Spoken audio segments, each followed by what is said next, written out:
Welcome to the debate. I'm your host, Sana Maqbool. I welcome you all once again to the show at BTV World. In today's show, we will be talking about two important stories. The first of which, of course, is the US's decision of putting Pakistan in a list which categorizes Pakistan as a country of particular concern for violation of religious freedom and religious rights. This, of course, has been announced by the U.S. Secretary of State Antony Blinken yesterday, and Pakistan has been included and categorized as a country of particular concern, as well as the Taliban, an entity of particular concern. Now, the question here, of course, arises is that why Pakistan has been categorized as a country of particular concern and why India has been continued to be rejected to be put on that list, despite the fact that the Commission has recommended it twice and the recommendations have not been respected, and of course keeping in mind the blatant violations that have been going on in India with regards to religious freedom. We'll explore this act in further detail, try and understand what really is the criteria to put countries into this list and how certain countries are ignored while others are put into the list without actual facts to taken under consideration. This and much more will be discussed on this topic with our experts in the studio and also online. We will also be taking a look at the opening of Kartarpur Corridor. Of course, the 552nd birth anniversary celebrations have begun. The anniversary is going to be celebrated tomorrow of Baba Guru Nanak, extremely important figure for Sikhs and part of the religious community, something that Pakistan has always respected and upheld. The Kartarpur Corridor was also opened for this purpose to allow Sikhs to be able to participate in their religious rights, and this is something that Pakistan gives a huge importance to, and quite contrary to what the US list implies, that Pakistan does not respect religious freedom or minorities, and this is of course evidence of the fact that that in fact is not true. We'll of course explore this also in further detail with our respected guests online and in the studios. Now, to of course talk more about the US's decision, we have been joined in the studio by Mr. Farooq Mutafi and Mr. Raja Faisal. As always, thank you very much for being with us tonight. And we've also been joined online by former Ambassador Mr. Asif Durrani. Thank you very much for joining us on the debate. Thank you. I'll start with you, sir, Mr. Asif. Considering the fact that, of course, we've seen this decision come from the U.S. side, putting Pakistan as a country of particular concern, one must question the fact that, of course, when we see countries indulging in blatant violations of religious freedom, then we see countries who are very obviously trying to protect the rights of the minorities and make efforts in that regard. However, despite that, the U.S. or other countries of importance refuse to acknowledge that and actually do something which is quite unfair and uncalled for. Considering this, how do you think that such decisions are even made in the first place? Why has Pakistan been put in this category? Well, Sana, thank you very much for having me. In fact, what Mr. Blinken has announced yesterday, it is quite obvious that now clear lines have been drawn that which President Bush used to tell us either with us or against us. So Americans have now drawn this line and they have shown this list of for the countries of particular concern in which Pakistan has been included. This shows that those who are not on the side of the United States or those countries to whom the US wants to pressurize, they have been put to this list. This is quite a partisan list. It is not based on justice. Had this been so, then India should have figured as number one, a country of a particular concern with regard to the religious freedom and with regard to human rights violations and with regard to repression of their population. But this has not been done. Not only that, yesterday 3 Republican senators have in fact submitted a legislation under which they have demanded a grant of exemption to India and other members of the Quad. Other members of the Quad include Japan and Australia, apart from US. They should be exempted from the sanctions which were to be imposed for purchase of S-400 missile defense systems. So this is clearly a partisan attitude on the part of the United States, and I think it will have no moral, political or legal value. Yes. Right. Mr. Atif, you said that this is a tactic to pressurize countries on this list. What exactly does the U.S. want to pressurize Pakistan on? We are, of course, an important stakeholder. We've played an important role in the Afghanistan process. We still continue to do that. What pressurizing tactics are required, and to what end from the U.S. side? For Pakistan particularly, because the United States is out of Afghanistan, and when out of Afghanistan, they are literally out of that country. Because in the immediate neighborhood of Afghanistan, United States is isolated. There are no supporters of United States in Afghanistan or in the immediate neighborhood, particularly Iran, Russia and China. Pakistan had been the only opening, and it still can be the only opening to the United States in Afghanistan. Now the choices are with the United States, but I think they have made a decision, and we should be prepared for the worst. And this is what we have been, in fact, expecting, because their transactional relationship with Pakistan had this much expiry, and the expiry date has arrived after 2 decades. Because earlier we were the non-NATO allies, but even as non-NATO allies, the United States discriminatory attitude was very much there. While they declared us as non-NATO ally, the very next moment, they announced a travel advisory to their nationals and entities not to travel to Pakistan. This was followed by many European countries. The result was that investments in Pakistan could not take place the way it should have been. And same is the case with regard to travel and in tourism. The people were discouraged to travel to Pakistan. So in this way, I think they wanted to keep Pakistan under pressure, which they have kept Pakistan. And that is why, that is a major contributing factor that Pakistan's economy during the past 20 years has suffered badly, and it is still suffering because of those pressures. Yes. Right. Farooq, considering the fact that, of course, when a name is included in a particular list, it must have an effect. What sort of an impact does this list have? Is this just a reputational blow?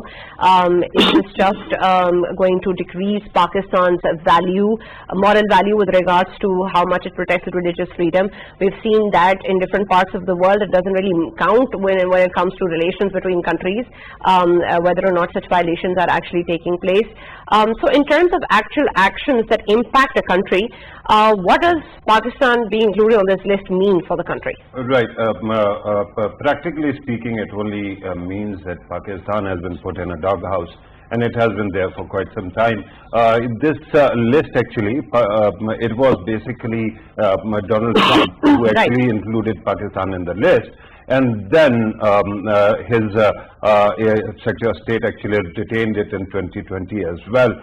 But now, with this government in place, with this administration repeating that, and keeping Pakistan here, while India, a clear violator of human rights and religious freedoms within the country, is kept out despite their own commission recommending its inclusion, actually is not a matter of choice. It is a moment of weakness. And I qualify that by giving you an example. Recently, when the US actually withdrew from Afghanistan, you saw the media blow back. And after that, the Biden administration's ratings, approval ratings have been tumbling.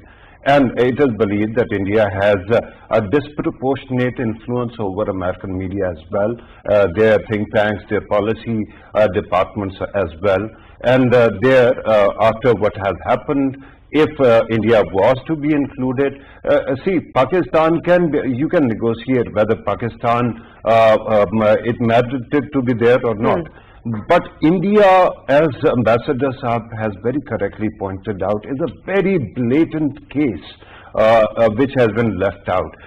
This is exactly this kind of moral dualism or moral relativism that has brought the international system to this situation.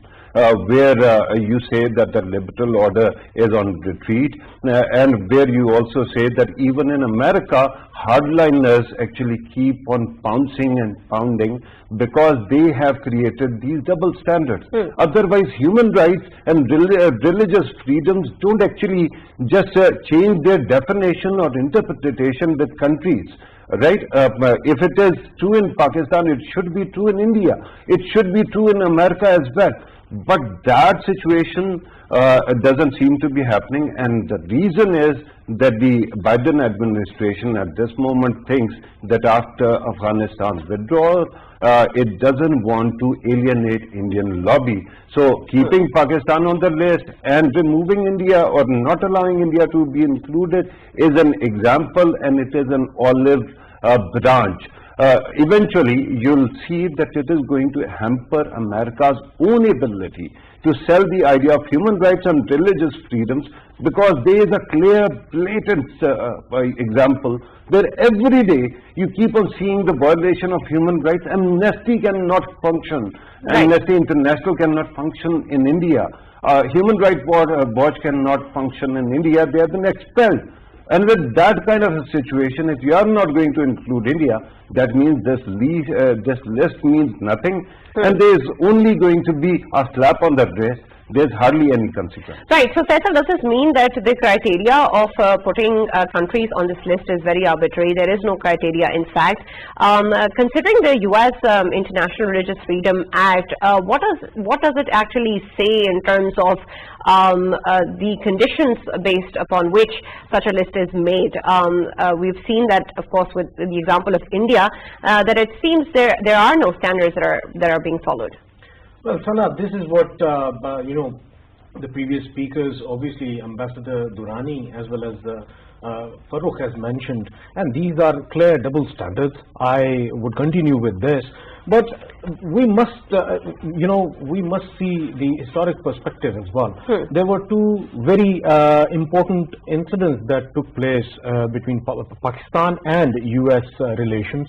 I want to highlight here that during Cold War and post-Cold War era, we had a similar situation where we were the ones who were helping Americans to win their war in Afghanistan against USSR. And then later on, what happened to Pakistan? They left the region without giving any consideration to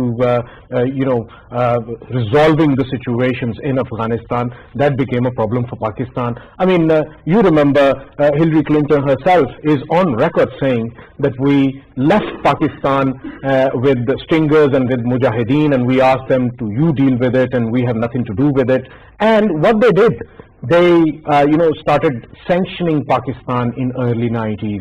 And it continued, and Pakistan's economy was in dire conditions. And of course, we saw that we had to pay a heavy price for our friendship with the US during Cold War. Then comes war on terror. And during war on terror, we were once again non-NATO allies. And as we still are. We still are. As the worthy guests, they have already mentioned that the fruits of that alliance we have been taken in shape of once again we were being sanctioned, and once again we were being told off, and their own citizens, they were being advised not to travel to our country. FDIs, they were affected. Nobody was ready to invest in Pakistan. So this is what we got during war on terror. And now when everything got finished in Afghanistan and they had to hurriedly get out of the region once again, after that we're seeing these things happen into Pakistan once more. But here we have a new dimension entering in. That is US-China trade war, and we know that India never getting sort of maligned in anything by the Americans in current times. The only reason we see it is that America considers the biggest allies in the region against China, and America needs India, and India being the front line, we have highlighted it again and again. Of course, they will never be considered for such things. The funniest thing, I would consider it as a joke by the government of US. I mean, we have always said it again and again that US is considered as champion of human rights, champion of democracy, champion of rights everywhere throughout the world, and they are the ones who should always be considered as a voice when it comes to human rights. This is not the case anymore. They are losing their legitimacy. I mean, nobody would consider their say in human rights, say in democracy as the final say. Why? Because they have the double standards. They are showing it to everyone. But the commissioner, who happens to be a Hindu, who happens to be an Indian American NRI living in America, who is the one who is actually advising the government to put India into that list. But here we are with the government, with the Secretary Blinken, simply ignoring the Indian government right now, and the whole talk of the town is about Pakistan and about Afghanistan. That's what right. And an important factor here, of course, is also that whenever we see something like this coming out, we expect some sort of credibility in such lists and such labels, and the fact that wherever it's coming from also upholds the values that it's trying to put a label on other countries. When we talk about the United States, of course, there is much to criticize at home as well. Mr. Asif, considering the fact that the US has put up this list, do you think that they are in a position to talk about the protection of religious freedom in other countries? Don't they have problems at home? I mean, you talk about double standards with regards to India, but there are double standards with regard to the United States as well. You're right. I think now United States has lost the moral authority they used to assert in the past. It is no more there, and the manner you could see how that gentleman was killed by the police and how the racial riots took place in the United States, we all saw that. So this is something the United States now cannot tell the world how to behave, and this is what they have also in Afghanistan. Their right to stay in Afghanistan, in fact, became illegal after 2014 when the mandate of ISAF ended. So for another 6 years, they were there under the bilateral security agreement with the Ashraf government, and in fact, they used the air assets against the people, and at times, innocent people were killed.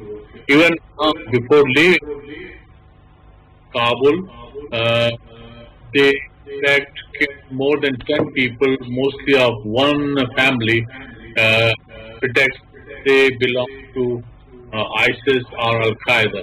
So that proved to be wrong.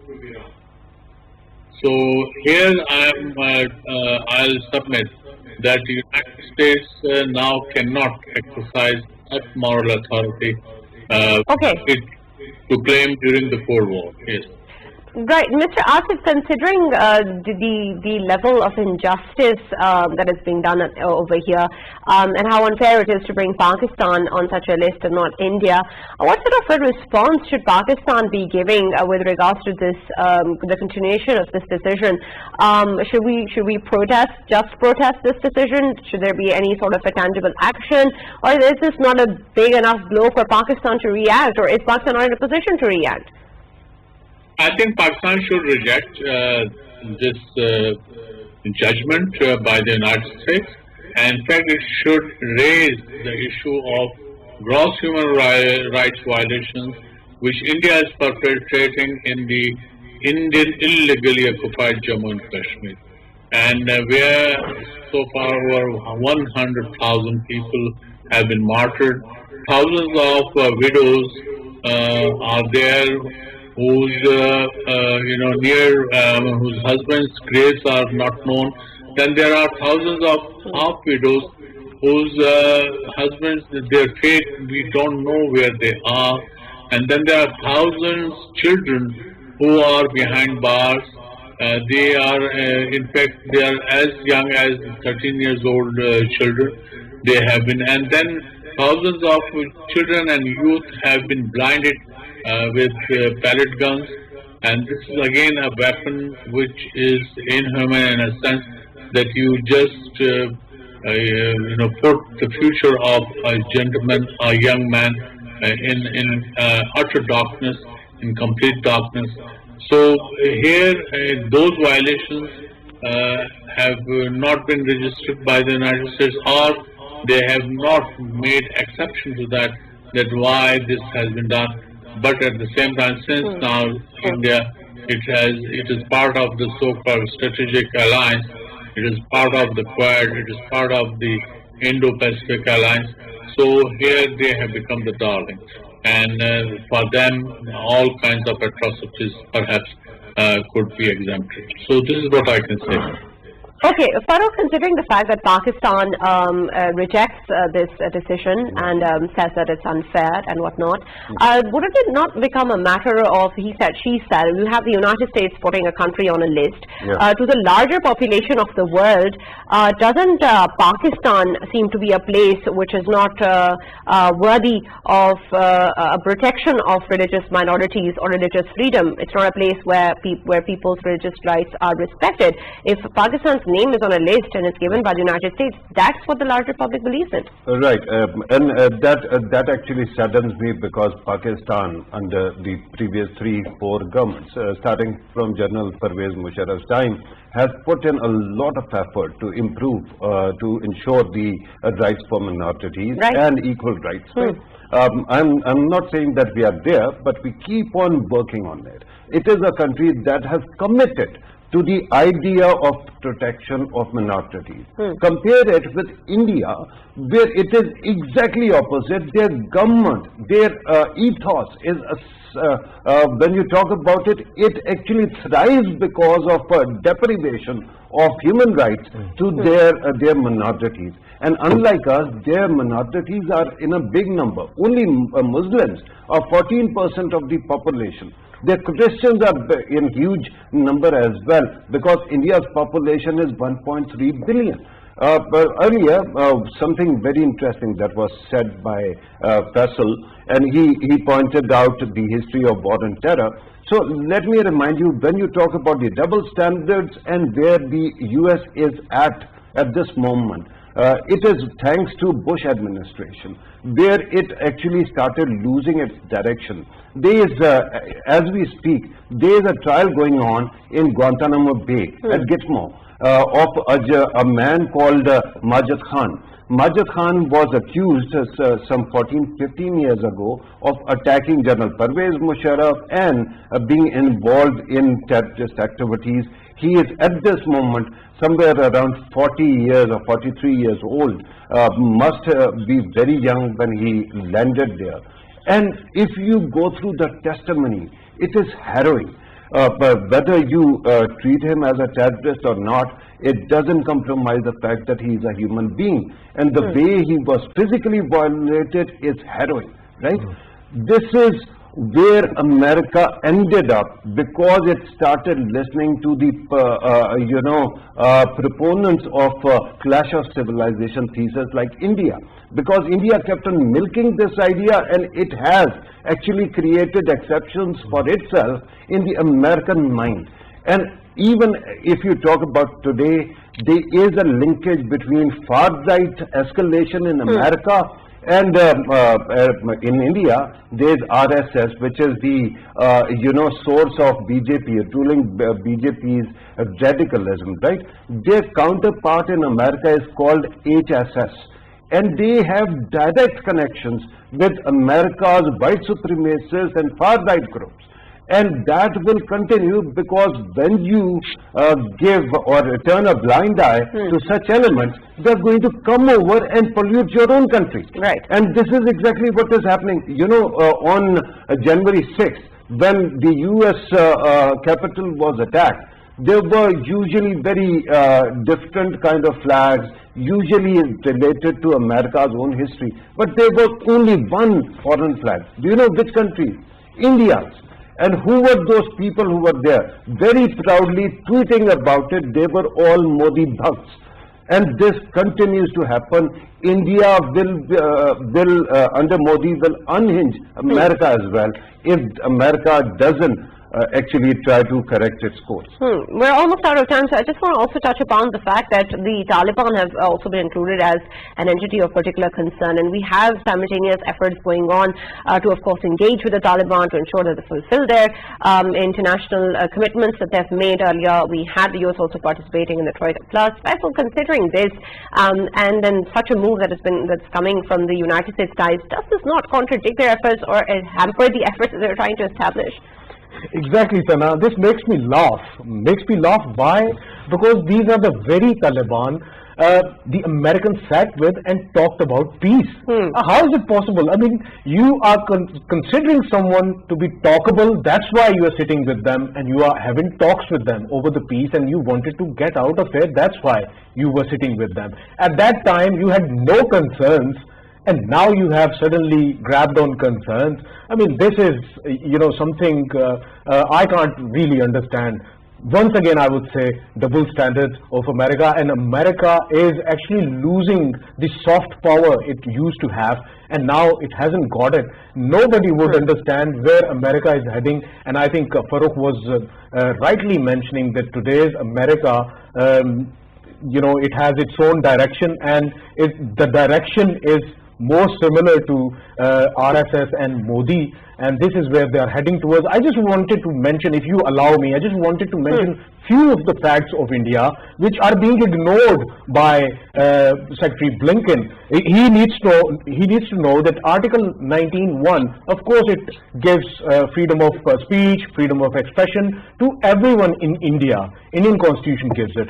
But then what we see is that if somebody if somebody in India hails Pakistan's win in cricket match against India, they are being booked for UAPA. Why? Because they were cheering Pakistan. And then there's another one, that sedition charges are put against Muslims, whoever are coming on the roads, if they want to protest against the government related to CAA. This is what is happening there. Then we have legislatures there. Then we have lawmakers like Yogi Adityanath, who openly say it, that if in love jihad one of the Hindu girls goes with a Muslim boy, then take their 100 women out and take them as your own brides.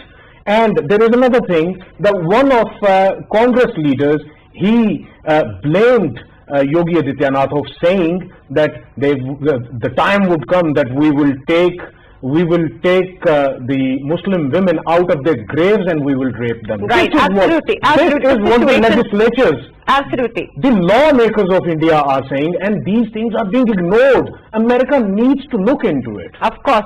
This is in fact ridiculous, the extent to which the violations are blatant, and of course the ignorance that is being extended to them. Mr. Asif, just to take your last comment since we're concluding this topic, specifically with regards to the Taliban regime and the US relations and expectations from them in the future, your comments on the fact that they've been included in the list as well. Well, it was expected. I think Americans did not leave Afghanistan happily.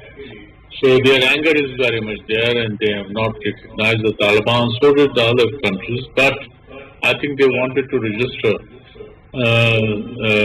that the Taliban is also a country of particular concern. And this is not unusual. With the Taliban, I think they have still a strained relationship, although I must also add here that both United States and Taliban are quite cautious when they comment about each other. So here I think whatever Secretary of State Blinken has done, in fact, it has only diluted the importance of earlier U.S. concerns when they were expressing about certain countries of concern, because then I think the United States was to an extent was doing the fair play. But now it is so clear, and particularly as I mentioned earlier and other worthy speakers also said about it, that the gross human rights violations taking place in the Indian occupied Jammu and Kashmir, in fact, are so blatant that the national media, in fact, for the first time in their history, almost for many weeks and months, they gave they portrayed the grave picture with so much detail that only that if the United States can put up a dossier, it can become a very substantive charge sheet against India. Yes. Right. Thank you very much, Mr. Asif Durrani, for joining us on the debate and of course giving your own opinion and shedding light on many issues which are extremely important regarding this issue. We have been joined by other guests on the line as well on the second topic, which of course brings some positive energy to the discussion which is much needed. Pakistan's efforts regarding religious freedom have been going on for a while now, as we talked about them earlier, and the evidence, of course, is there in the fact that the Kartarpur opening was upheld by Pakistan, and Pakistan has tried its best to facilitate Sikh Yatris in coming into the country, and of course an Indian delegation has also been welcomed regarding the annual celebrations of the birth anniversary of Baba Guru Nanak. And of course this is an important step in terms of protecting religious freedom and religious rights and respecting people's rituals and rights, and in facilitating them in order to help them perform their religious duties with peace. That is, of course, what Pakistan values, and it also upholds such values and fulfills its commitments. To talk more about this and the fact that, of course, considering these issues and the fact that across the border the issue remains extremely different, and of course the future of Sikhs in India, and the fact that we've also seen in recent times a referendum that is being held in the UK would, of course, discuss the further movement of the Khalistan movement, and of course the way ahead regarding that, and then also of course try and understand how important it is for the religious protection of Sikhs. We have been joined in the studios by Sukhwinder Singh Hazra. He's a journalist. Thank you very much for joining us. And we've also been joined by Ramesh Singh Arora, who's a member of the Punjab Assembly. These two guests will be joining us on the debate to of course further this discussion. First of all, let's talk about the fact that we have Pakistan making such huge efforts with regards to religious rights and religious freedom. Farooq, you were earlier talking about so many of the efforts that Pakistan has been doing for a while now, and this of course is one major step in this regard. Right, absolutely. And let me tell you that I take ferocious pride in the speed with which we built this corridor, the way we inaugurated it in those days, even when this idea was being conceived or wasn't conceived. I kept on pushing for it because I believe that our Sikh brothers and we are simpatico. We have one heart, even though we might have two different bodies, more or less the ethos is the same, our hearts beat in the same fashion. So this inauguration was a great achievement, and at that time I kept on looking around whether there is going to be one voice against the idea. And I couldn't find any voice in Pakistan that would oppose the project. On the Indian side, they kept on undermining it. They kept on actually speaking against this idea. The then Indian Punjab's CM was actually highly skeptical also when the inauguration was taking place. Later on, now he has changed. The new CM has actually arrived in Pakistan as well. But to be honest, one aspect is an example where Pakistan has actually created a corridor, a long corridor, mind you, where Sikh communities from India can travel without travel documents, particularly visa. And their facilities, honestly, the kind of facilities that have been provided, everyone who comes is so full of praise. I think we should be taking pride in this. We should be focusing more on this. And regarding India, there is a few survey recently that pointed out that Indian minorities are under great distress, right? Under great strain. Why? Because the Narendra Modi government and its allies in the Sangh Parivar from RSS keep on using dog whistles. For example, for Muslims, they have coined a term or name called Miyaji, right? And with Mia, they actually say that they either are terrorists or they procreate a lot and that should be stopped. With Sikhs, they have only one dog whistle. If you are opposed to the policies of the government, then you essentially are a Khalistan. And through that, they keep on marginalizing their minorities, and it has been increasing. And that's why I'm astounded when I saw that Tony Blinken actually decided earlier when we were talking that India should not be included in the list. It was a shocking moment for me. I was taken aback.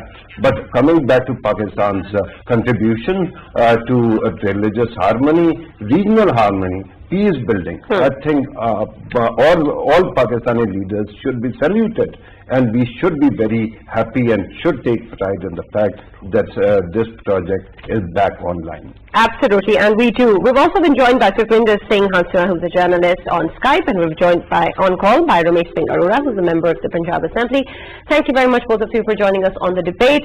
I'll start with you, Mr. Sukhwinder Singh. Considering, of course, that the Kartarpur corridor plays an extremely important role in facilitating an important religious rite of Sikh Yatris, and Pakistan has always done a lot in this regard to protect the rights of minorities and, of course, the religious freedom.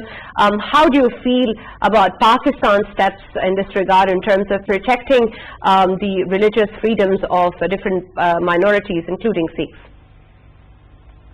I was stunned to see the United Nations Commission on Religious Freedom choose not to put India on a concerned list because the minorities' religions are threatened in India openly by the government, whereas in Pakistan, even though we could see some incidents here and there, but the government policy has always been in the favor of the Sikh religion. I could see that. I could say that openly.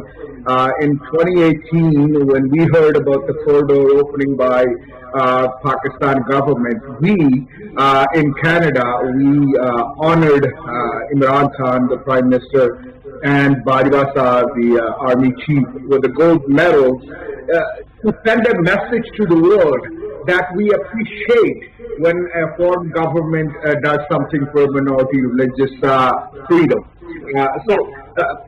This is, Allama Iqbal once said, "Shudra ke liye Hindustan gam khana hai."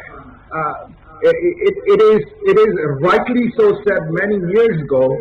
When I see on the name of COVID, Kartarpur Sahib corridor was closed by Indian side of the government for many months for no reason. When the Pakistan government recently, said at that time after the COVID sort of reduced or faded away that we have no problem. They don't want, the Pakistan government doesn't want to see any passports for the pilgrims, whereas India says we need to see their passports. So there are policy differences that are trying to hinder or make Sikhs realize that they are slaves in that country. They are sort of caught in that slavery.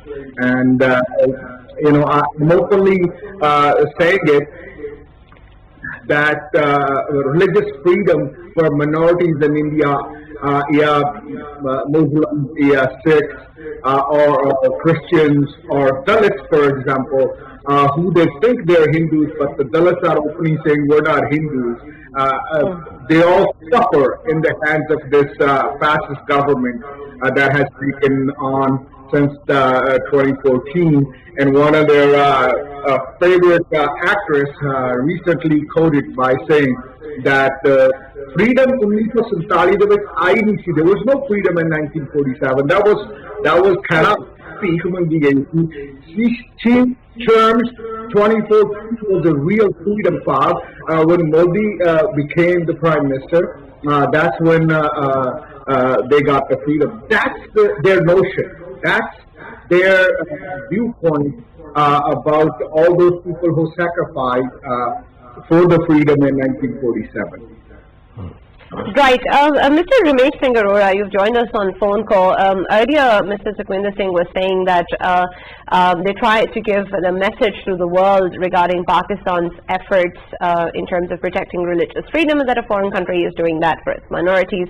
Considering that and the fact that we were earlier discussing the U.S. Secretary of State's decision to continue Pakistan on the list of the countries of particular concern, perhaps this message has not been received by the U.S. I think we have lost contact with Mr. Ramesh. We'll try and establish our contact once again. I'll come back to you, Mr. Sukhwinder Singh, with the same question. You said that the message that you wanted to give to the world was that Pakistan, of course, is making an effort to protect religious freedom. But has the world received the message? Seems like, they're probably considering it. Our organization, Shomni Kalidal Amritsar USA branch, made a presentation to the commission, and you can see it on their website as well,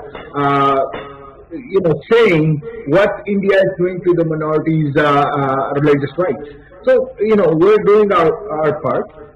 But unfortunately, some of these governments, they take economic interest before the rightly interest.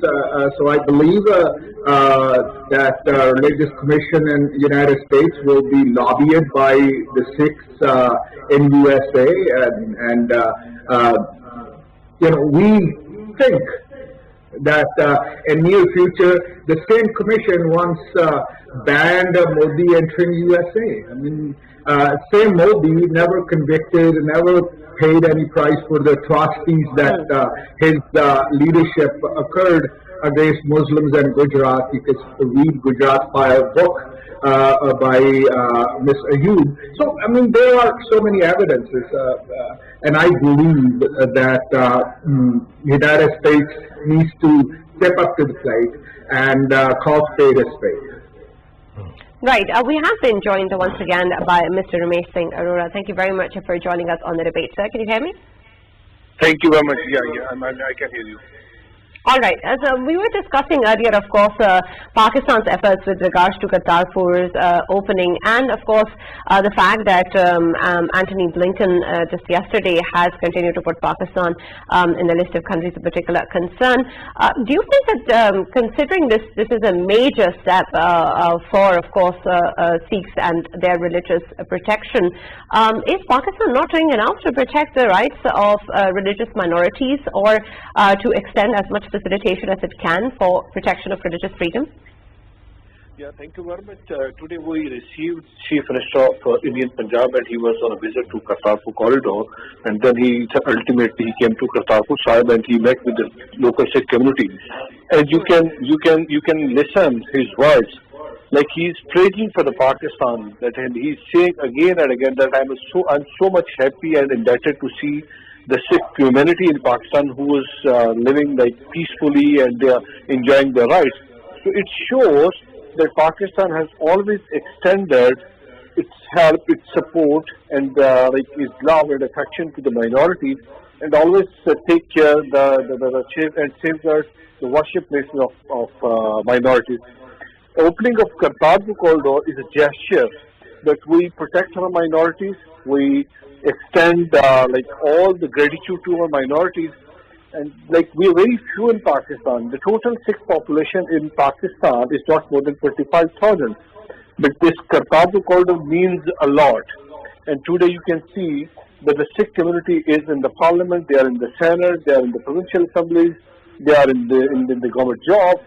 So I don't think so. And there is like people who have their vested interest and they always blame Pakistan, that Pakistan is not safe for the minorities.